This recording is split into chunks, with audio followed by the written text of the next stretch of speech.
The former monastery of Santa Chiara, founded around 1260 by Florisenda da Palena, is located in one of the most characteristic and important places of Sulmona's historic centre, between the main town square and the 14th century town wall.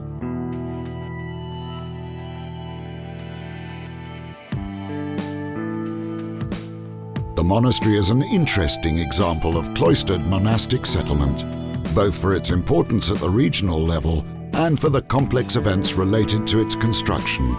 from its foundation to the devastation caused by earthquakes, in particular those of 1456 and 1706, up to the subsequent reconstructions, the suppression of 1866 and its subsequent uses. Despite the changes it has undergone over time, the convent of the Poor Clares is still today a valid representation of cloistered life, due to the organization of the rooms and the rigorous way in which it communicates with the outside world. The ground floor was occupied by a series of vast rooms, such as parlor, inner chapel, refectory, kitchen, cellars, and other service rooms. The upper floor housed the girls' boarding school, the dormitory, as well as various work and meeting rooms. An internal corridor allowed the nuns to access both the women's galleries to attend liturgical celebrations and the second floor with the organ, which was reserved for them to accompany with their singing the religious services held in the church of Santa Chiara.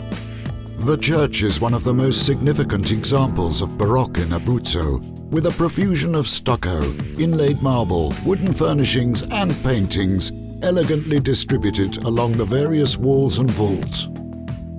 After the earthquake of 1076, the restoration was carried out by Pietro Fantoni from Bergamo, who just renewed the look of the building without altering its volumetry, but re-proposing the simple hall plan of the original church with a measured alternation of full and empty spaces.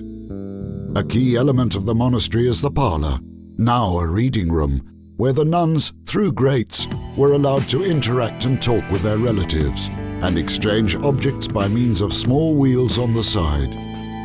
The distribution of the rooms has basically remained unchanged over time. A group of houses placed in the middle of the flight of stairs that allowed to enter the convent from the square were inhabited by the keepers and peasants who worked the land within the walls of the monastery,